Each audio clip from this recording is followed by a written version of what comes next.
Disturbing. A very, very sickly looking Donald Trump returned from a disastrous trip to the NATO summit in the Netherlands at The Hague. He was struggling to walk down the steps of Air Force One as he returned to the United States and then began ranting and raving like a lunatic over the leaks that the military strikes against Iran were not as successful as he claimed. Let's take a look at him struggling to walk down a flight of steps from Air Force One. Play this clip.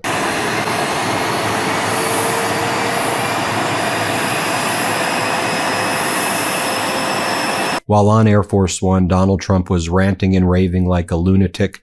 He was begging Israeli courts not to pursue cases against Benjamin Netanyahu. I'll show you those posts in a minute.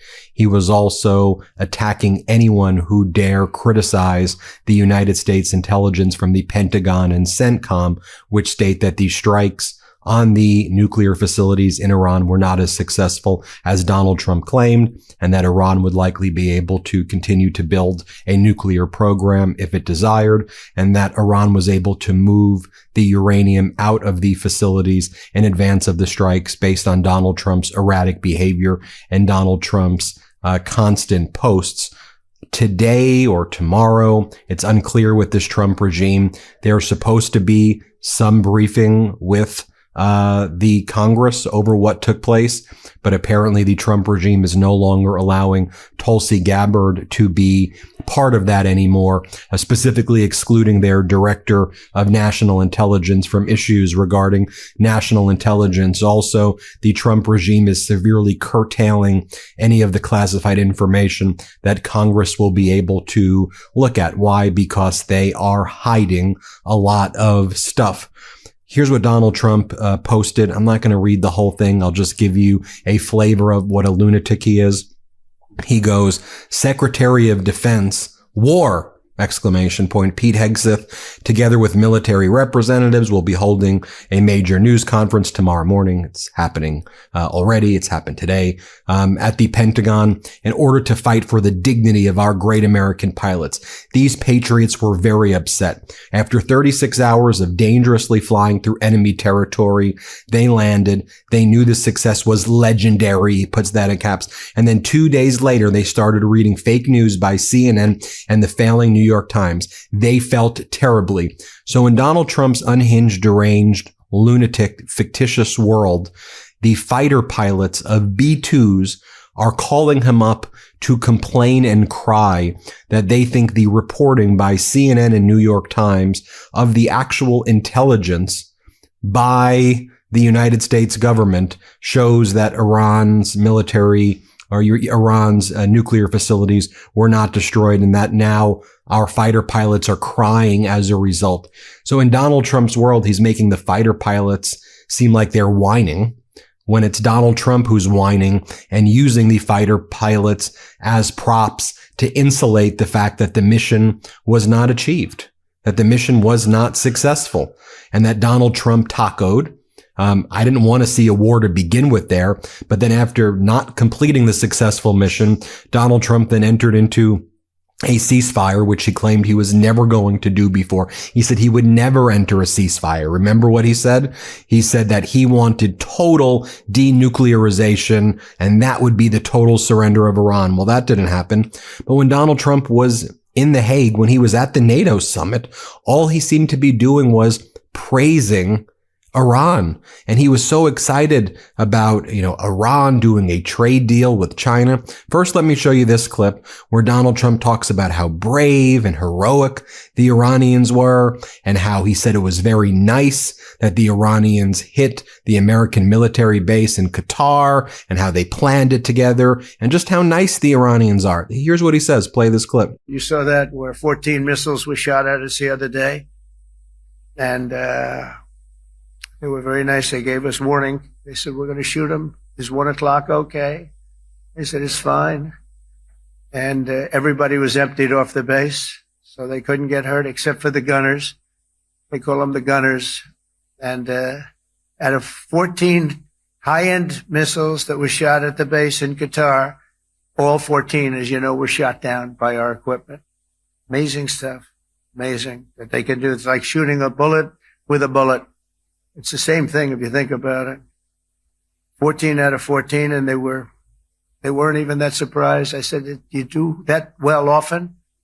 They say, we pretty much do, sir. Now, here's the clip of Donald Trump saying that he's really happy and he really encouraged Iran to sell its oil to China. This is going to be great for Iran. It's going to be great for China, Donald Trump says. And it's really his honor to make this deal between Iran and China. And I'm watching this. I'm like, what the heck? Here, play this clip. Yesterday, you said China can now continue to purchase oil from Iran. Yeah. Are you giving up on your maximum pressure campaign? Because With there's who? sanctions right now. With who? On Iran? No, look, they just had a war. The war was fought. They fought it bravely. I'm not giving up. They're in the oil business. I mean, I could stop it if I wanted. I could sell China the oil myself. I don't want to do that. They're going to need money to put that country back into shape. We want to see that happen. Would it? No, if they're going to sell oil, they're going to sell oil. We're not taking over the oil. We could have, I used to say with Iraq, keep the oil. I could say it here too. We could have kept the oil. No, China is going to want to buy oil. They can buy it from us. They can buy it from other people.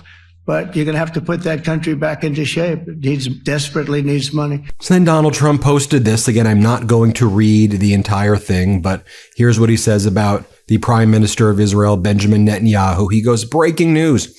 I was shocked to hear that the state of Israel, which has just had one of its greatest moments in history and is strongly led by Bibi Netanyahu, is continue its ridiculous witch hunt against their great wartime Prime Minister, Bibi.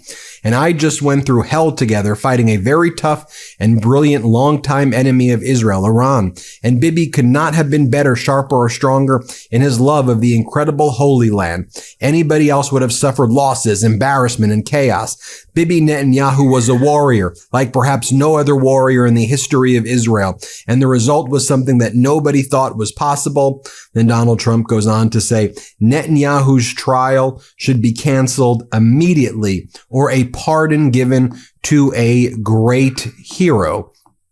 What an odd statement to give. By the way, let me show you 2 weeks ago. I want to come with receipts. I want to give you the data.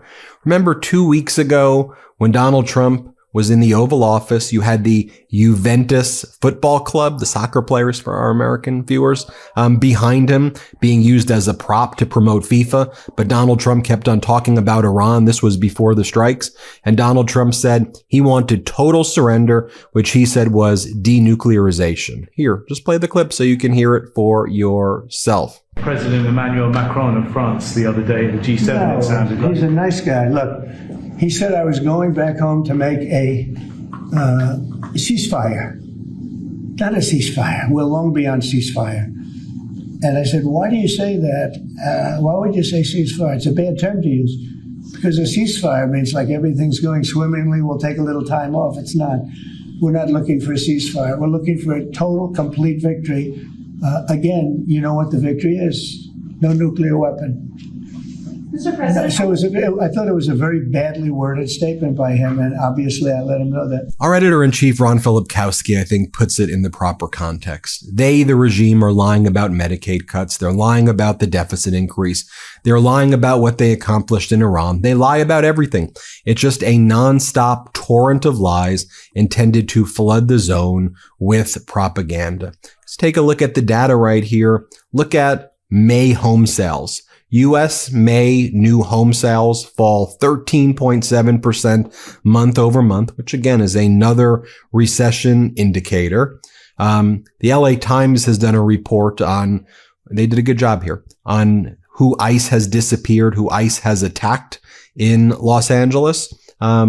Most were taken off the streets, have no criminal convictions at all. It's the data point that we have. And again, I think it's important that we use accurate data right here. And a lot of what we see, and I'm going to just show you a short version of this clip, is you just have ICE agents masked. Are they actually ICE agents? Are they just deputized Gestapo? Here they are in Huntington Park.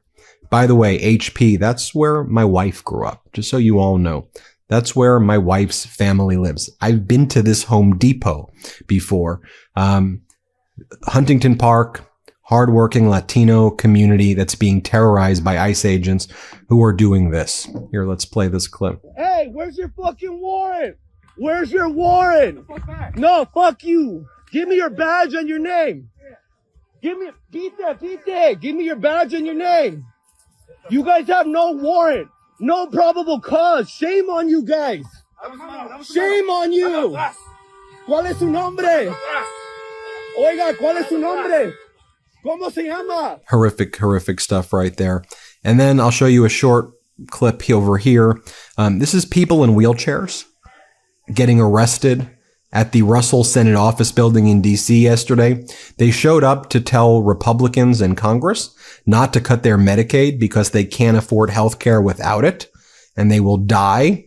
And you'll see these individuals in wheelchairs being zip-tied and being pushed out in a line. Here, play this clip.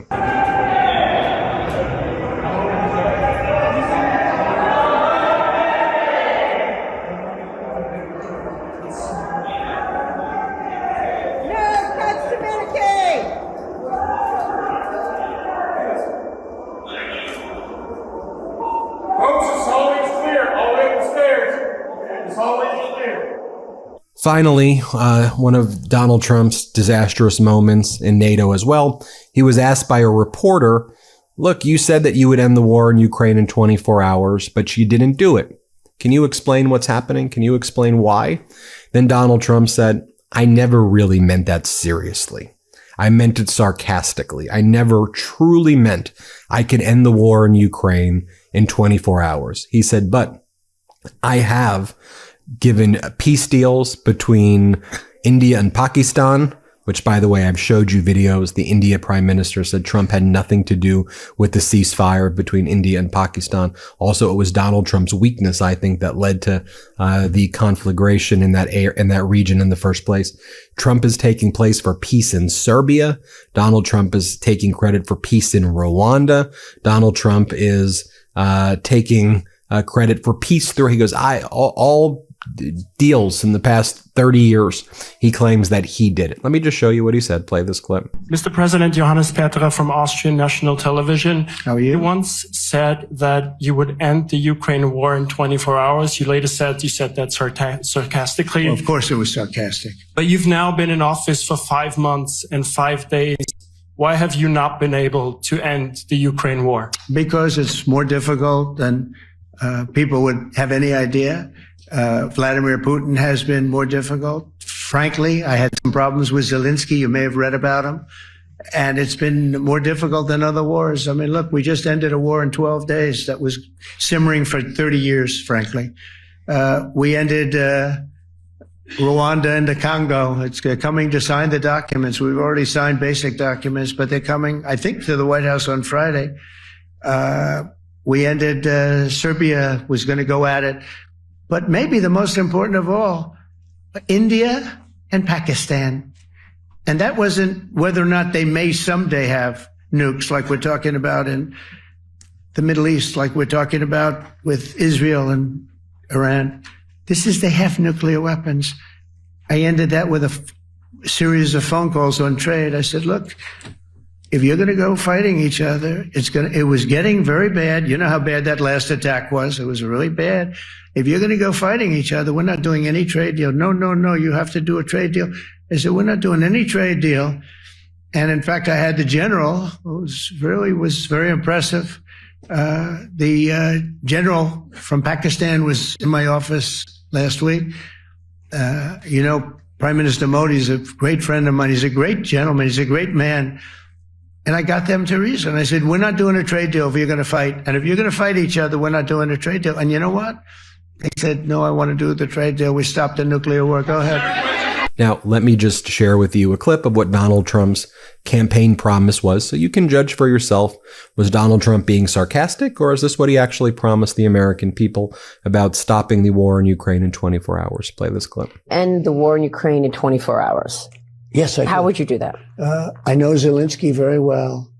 I'll end that war between those two countries in 24 hours. It won't even take that long. I will get the war ended. I'll stop all of those lives from being wasted and lost, and there'll be no more bombing of Ukraine. There'll be no more bombing of Russia, and everybody will be happy. It can be negotiated, I think, within 24 hours. It really has to be done from the office of the president, and you have to get them both in a room. And there are things you can say to each one of them, which I won't reveal now, which will guarantee that this war will end immediately. Yep. So you had a very sickly and weak looking Donald Trump making America look very weak in that NATO summit. I've done other reports on this. I'll do another report in about 90 minutes or so on this. So check our YouTube feed. But you have Canada and the European Union entering into a defense pact, which I think has major implications. Just a very weak and sickly Donald Trump. You see right there for yourself. Hit subscribe. Let's get to 6 million subscribers. Thanks all. New Meidas merch drop. Check out the latest pro-democracy sticker packs, t-shirts, hats, sweatshirts, and more. All at store.MeidasTouch.com.